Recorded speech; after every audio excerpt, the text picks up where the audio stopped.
السلام عليكم ورحمة الله وبركاته. وعليكم السلام ورحمة الله وبركاته. الحمد لله نحمده ونستعينه ونستغفره ونؤمن به ونتوكل عليه ونعوذ بالله من شرور أنفسنا ومن سيئات أعمالنا من يهده الله فلا مضل له ومن يضلله فلا هادي له ونشهد أن لا إله إلا الله وحده لا شريك له ونشهد أن سيدنا ونبينا وحبيبنا وسندنا ومولانا محمدا عبده ورسوله صلى الله تعالى عليه وعلى آله وأصحابه وبارك وسلم تسليما كثيرا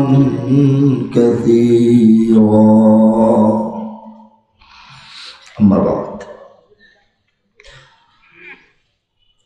আজকের এই মাহফিল জাতীয় ইমাম সমাজ বাংলাদেশ বক্তাবলী ইউনিয়ন শাখার উদ্যোগে পঞ্চম বার্ষিক ইসলামী মহাসম্মেলন।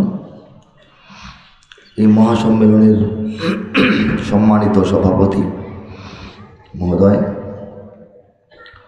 আমন্ত্রিত মেহমানবৃন্দ, উপস্থিত মুআজ্জাজ উলামায়ে কেরাম, আজিজ তলাবা এবং সর্বস্তরের দিনী ভাইরা, অন্তর থেকে আমার অভিবাদন গ্রহণ করুন।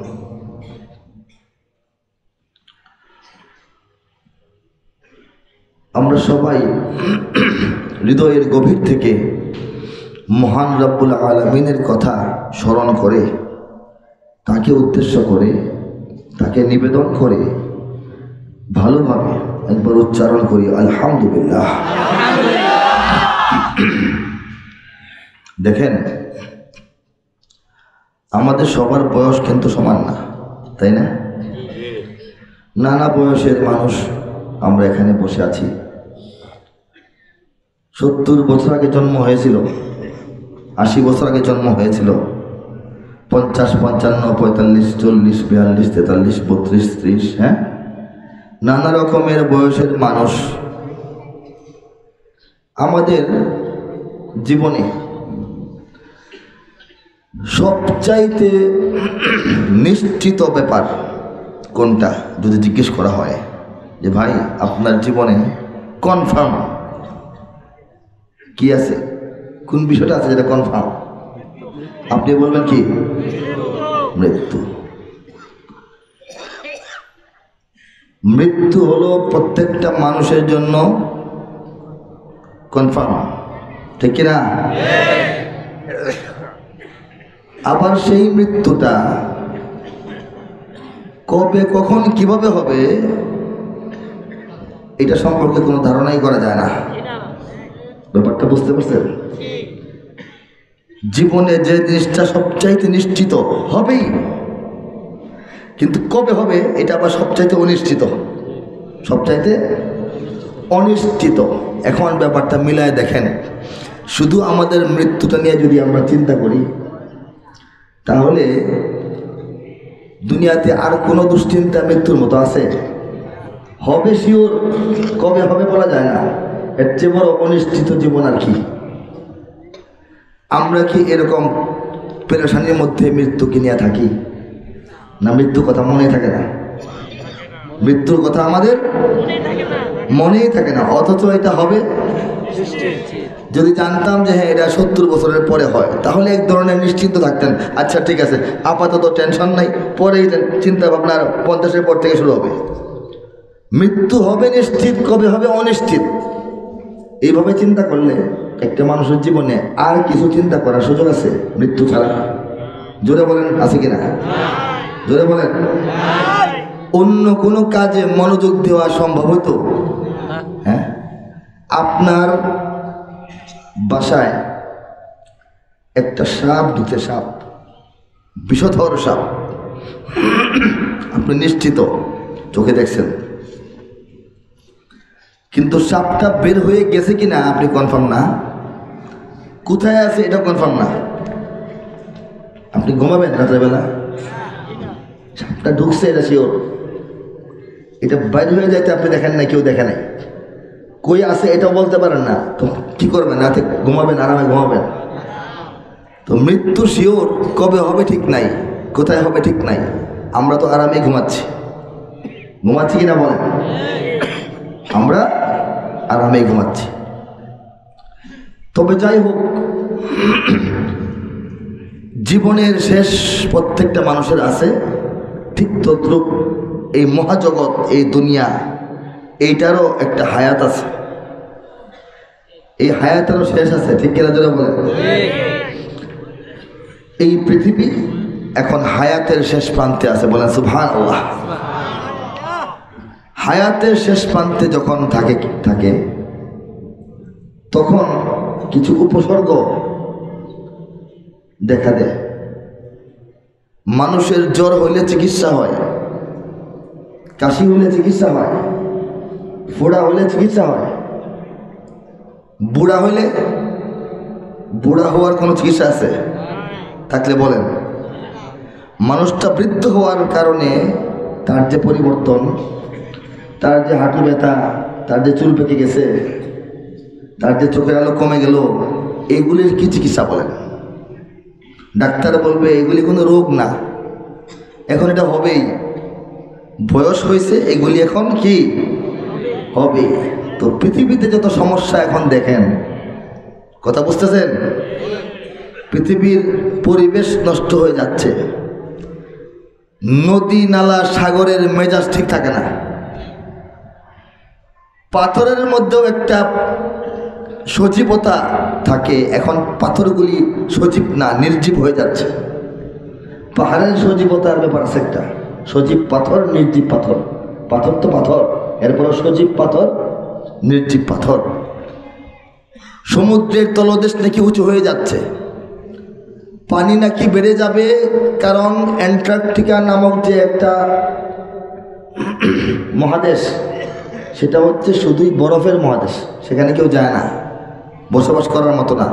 সেই বরফের মহাদেশের বরফগুলি নাকি গলে যাচ্ছে, ওই সব বরফ যদি গলে যায়, দুনিয়ার সাগরগুলির পানি উঁচা হয়ে যাবে, সাগরের পানি উঁচা হয়ে গেলে দুনিয়ার অনেক দেশ সাগরের নিচে চলে যাবে। এগুলি শুনতেছেন না বিজ্ঞানীরা বলে? হ্যাঁ, এই যে বলে, এগুলি কোনো চিকিৎসা নাই, বলেন সুবহানাল্লাহ। এগুলির কোনো বাহু ব্যবস্থা বিজ্ঞানীরা আর করতে পারবে না, কারণ দুনিয়া এখন বৃদ্ধ হয়ে যাচ্ছে, দুনিয়াটা বৃদ্ধ হয়ে যাচ্ছে, কাজেই বরফ গলবে, কাজেই সাগরের মাথা ঠিক থাকবে না, কাজেই গ্রিন হাউস এফেক্ট তৈরি হবে, কাজেই এখন জলবায়ু পরিস্থিতি আর ঠিক থাকবে না, কারণ দুনিয়া বৃদ্ধ বয়সে উপনীত হয়েছে, দুনিয়ারও মৃত্যু ঘটবে, ধ্বংস করবে, বলেন সুবহানাল্লাহ। হ্যাঁ, দুনিয়া আর দুনিয়া ফান, দুনিয়া কি ফান, অর্থ হইল ধ্বংসশীল। আর আমাদের সমাজ মনে করে ফান অর্থ মজা, ইংরেজিতে ফান মানে কি? দুনিয়া মানে মজা, আসলে দুনিয়া কি? ধ্বংসশীল। দুনিয়া ধ্বংসের আগে এর পূর্ব লক্ষণ হিসেবে যা যা ঘটার কথা তা তাই ঘটতেছে, কাজেই মুমিন মুসলমানদের টেনশনে কিছু নাই। যারা মুমিন নয়, ইমান নাই, দুনিয়া যে ধ্বংস হবে এটা কনফার্ম, যারা মানে না, যারা আল্লাহর কালাম পায় নাই, যারা ইলমে লাদুন্নি পায় নাই, তারা মহা টেনশনে থাকবে, হাই এটা হয়ে গেল, হাই ওইটা হয়ে গেল, কেমনে কি করা যায়। আমরা জানি যে যা হচ্ছে আল্লাহর নির্দেশে হচ্ছে, কিছুতে কিছু করা যাবে না, যখন শেষ হওয়ার শেষ হবে, ঠিক না? এই যে ইমানদারদের একটা আল্লাহর উপর ভরসা, আল্লাহর উপর বিশ্বাস, এটাই ইমানের সবচেয়ে বড় শক্তি। এটাই কি ইমানের সবচেয়ে বড় শক্তি। এবং পৃথিবীর ইতিহাস পাল্টে গিয়ে দুনিয়া ধ্বংসের আগে যত ঘটনা ঘটবে সেই ঘটনাগুলির পূর্বাভাস ইতিমধ্যে অনেক অনেক প্রকাশ হয়ে গেছে, আরও প্রকাশ হতে থাকবে। পৃথিবীতে আন্তর্জাতিক রাজনীতির যে চেহারা আপনারা দেখেন, যে সব যুদ্ধ বিগ্রহ পক্ষ বিপক্ষ আমরা দেখতেছি, এইগুলিও দুনিয়া ধ্বংসের আগের পূর্ব লক্ষণ। বলে সুবহানাল্লাহ।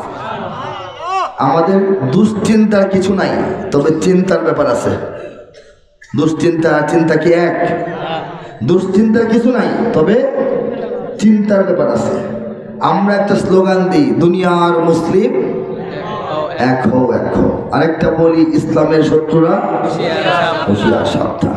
দুনিয়ার মুসলিম এক হওয়ার একটা পরিস্থিতি আস্তে আস্তে তৈরি হচ্ছে ইনশাআল্লাহ। আর ইসলামের শত্রুরা হুঁশিয়ার সাবধান, ইসলামের শত্রুরা তো হুঁশিয়ার সাবধান আছে, আমরা হুঁশিয়ার সাবধান নাই। ঠিক কিনা বলেন? ঠিক না? এই হলো আমাদের বর্তমান অবস্থা। আমরা জানি যে ইউক্রেনে একটা যুদ্ধ চলতেছে, জানি না? ইউক্রেন আর রাশিয়া। ইউক্রেন নামমাত্র, ইউক্রেনের পক্ষে গোটা আমেরিকা, গোটা ইউরোপ, ইউরোপীয় ইউনিয়ন, ন্যাটো আছে না নাই? আর রাশিয়ার সঙ্গে চায়না আছে, আরো উত্তর কোরিয়া সহ বড় বড় শক্তি তার সাপোর্টে আছে, ইরান আছে। এই যে এক মহাযুদ্ধ, বিশাল যুদ্ধ, এই যুদ্ধে মুমিন মুসলমান হিসেবে আমাদের কি ভূমিকা থাকবে? এই যুদ্ধ তো ছোটখাটো যুদ্ধ নয়, এই যুদ্ধ তো মহাযুদ্ধে পরিণত হইতে পারে, বিশ্বযুদ্ধে পরিণত হইতে পারে। যে যুদ্ধটার মধ্যে দুনিয়ার সকল দেশ কোনো না কোনোভাবে কোনো না কোনো পক্ষ নিতে হয়, কোনো না কোনোভাবে এটার মধ্যে জড়াইতে হয়, এটাই হলো বিশ্বযুদ্ধ। বুঝতে পারছেন? বিশ্বযুদ্ধ সারা দুনিয়াব্যাপী হয় না, একটা জায়গায় হয়, কিন্তু গোটা বিশ্ব এটার সঙ্গে সম্পর্ক। গোটা বিশ্বের লাভ লোকসান, গোটা বিশ্বের পক্ষ বিপক্ষ, গোটা বিশ্বের দলাদলি এটার মধ্যে যখন যুক্ত, তখন এটাকে বলা হয় বিশ্বযুদ্ধ। এই ইউক্রেনের যে বিশ্বযুদ্ধ হওয়ার সম্ভাবনা দেখা দিয়েছে, এই বিশ্বযুদ্ধে আমাদের কি অবস্থা, মুসলমানদের কি অবস্থা, এটা কি চিন্তার বিষয় না? পৃথিবীর মুসলিম দেশগুলি, বাংলাদেশের আমরা মুসলমানরা ইউক্রেনের পক্ষে থাকব নাকি রাশিয়ার পক্ষে থাকব? চিন্তার বিষয় কিনা? হ্যাঁ, এই যে অনেকের মনের মধ্যে একটু দয়ামায়া আসছে যে রাশিয়ার পক্ষে থাকলেই ভালো, আসছে না? কেন আসছে? কারণটা কি? কারণ হ্যাঁ, রাশিয়ায় মুসলমান বেশি, একটা কারণ হতে পারে। মুসলমান বেশি মানে খ্রিস্টানদের চেয়ে বেশি না, আছে আর কি মুসলমান। কারণ হতে পারে যে আমেরিকা যেহেতু খারাপ, তারা যেহেতু আফগানিস্তান ধ্বংস করছে, ইরাক ধ্বংস করেছে, সিরিয়া ধ্বংস করেছে, লিবিয়া ধ্বংস করেছে, ফিলিস্তিনের বিরুদ্ধে তারা ইসরায়েলের পক্ষ নিয়েছে, কাজেই আমেরিকার বিরুদ্ধে থাকাটাই তো দরকার। ঠিক কিনা বলে? আমেরিকার বিরুদ্ধে থাকতে গিয়ে আপনি যখন রাশিয়ার পক্ষে যাবেন, রাশিয়ার ইতিহাস আপনার জানতে হবে না? আফগানিস্তানকে 20 বছর যে আমেরিকা অত্যাচার নির্যাতন করলো, এর আগে আফগানিস্তানকে 1979 থেকে 89 পর্যন্ত টানা 10 বছর নির্যাতন কারা করেছে।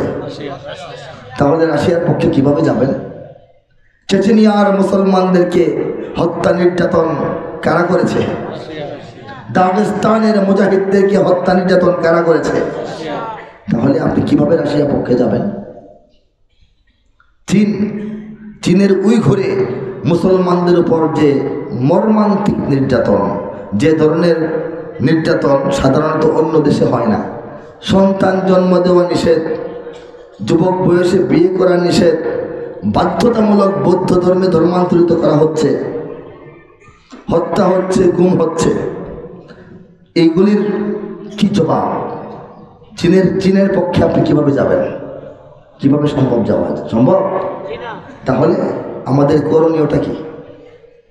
আমাদের করণীয় হলো কারো পক্ষে না যাওয়া, বলেন ঠিক কিনা?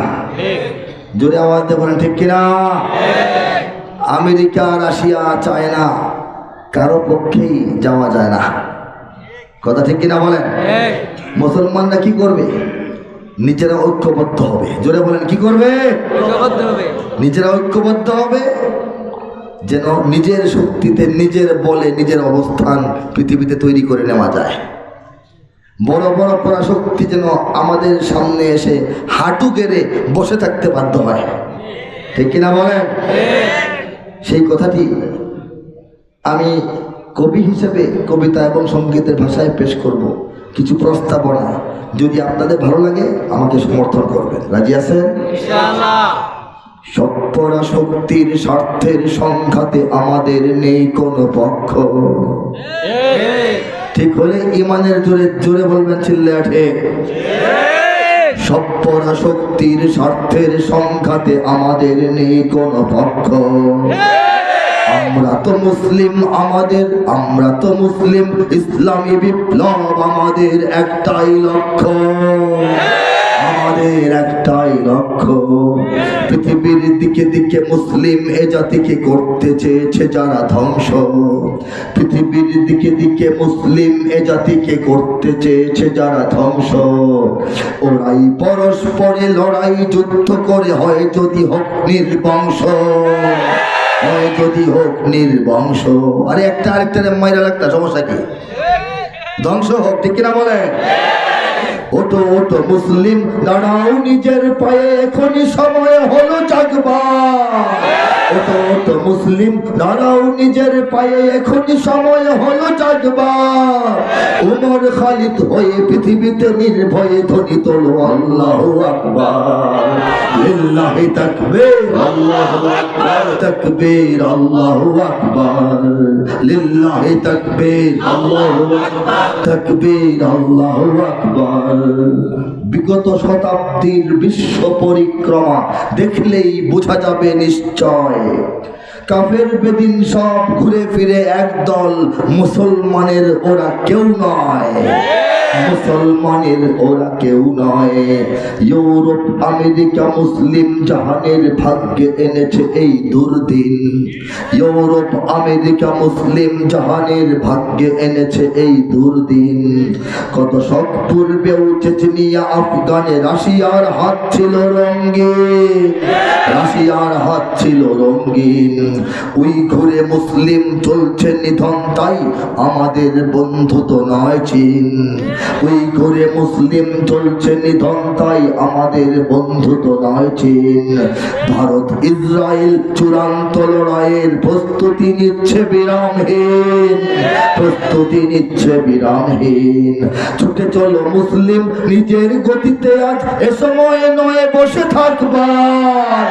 ওমর খালিদ হয়ে পৃথিবীতে নির্ভয়ে ধ্বনি তোলো আল্লাহু আকবার, লিল্লাহি তাকবীর, আল্লাহু আকবার, তাকবীর, আল্লাহু আকবার, লিল্লাহি তাকবীর, আল্লাহু আকবার, তাকবীর, আল্লাহু আকবার।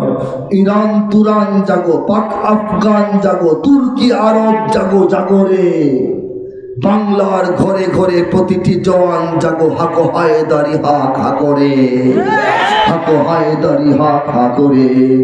দিকে দিকে মুমিনের ফোটায় ফোটায় যত রক্ত ঝরেছে এই মাটিতে, ঝরেছে কিনা বলে?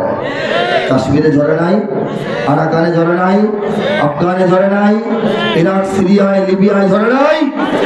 দিকে দিকে মুমিনের ফোটায় ফোটায় যত রক্ত ঝরেছে এই মাটিতে। এক হয়ে আজ লড়ো, ততটা আঘাত করো গুনে গুনে জালিমের ঘাটিতে, গুনে গুনে জালিমের ঘাটিতে। শিশুদের চিৎকার, মা বোনের হাহাকার পারেনি থামাতে হয় যাদের। আমাদের শিশুদের চিৎকার, মা বোনের হাহাকার, তাদেরকে থামাইতে পারতেছে? ওরা কি থামতেছে?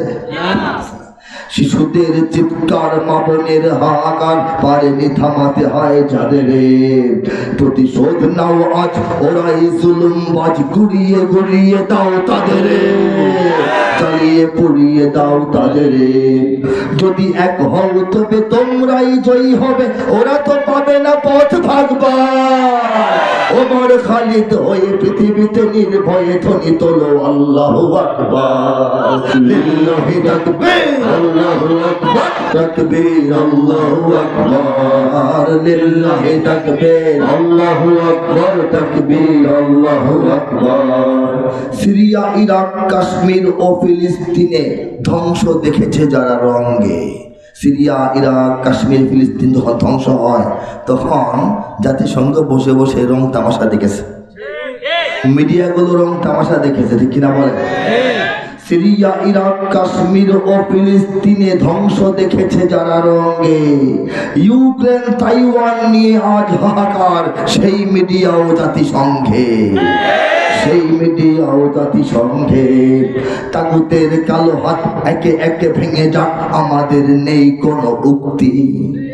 এই বিষয়ে আমাদের কোনো কথাই নেই, ঠিক না বলেন?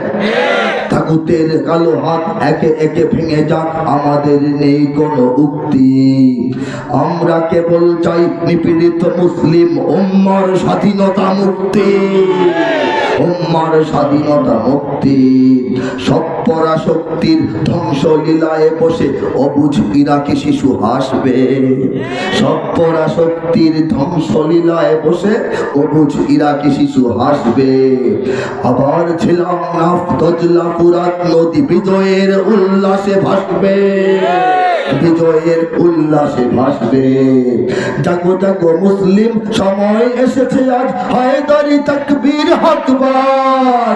ওমর খালিদ হয়ে পৃথিবীতে নির্ভয়ে ধ্বনি তোলো আল্লাহু আকবার লিল্লাহি তাকবীর আল্লাহু আকবার তাকবীর আল্লাহু আকবার লিল্লাহি তাকবীর আল্লাহু আকবার তাকবীর আল্লাহু আকবার।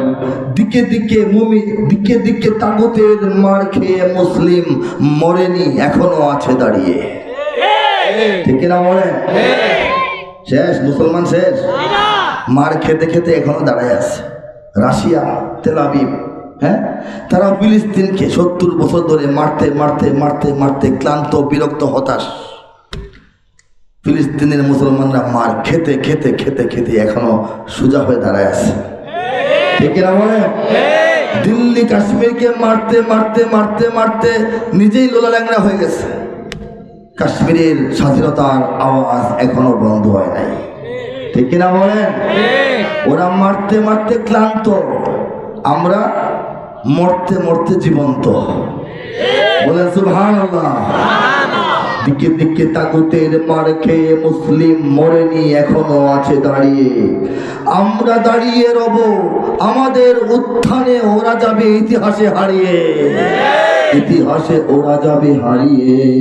সত্যের সংগ্রামে আমরা তো হারবো না, আমরাও ছাড়বো না তাদের। সত্যের সংগ্রামে আমরা তো হারবো না, আমরাও ছাড়বো না তাদের। ওরে আয় ছুটে আয়, ওই শোন শোনা যায়, সুপার পাওয়ার আজ কাদের, সুপার পাওয়ার আজ কাদের। ইসরায়েল আমেরিকা কাঁদতেছে, ইসরায়েল আমেরিকা কি করতেছে? কাঁদতেছে। হ্যাঁ, উপরে উপরে ভাব দেখায়, ভিতরে ভিতরে কেন্দ্রা গোল পাইতেছে না।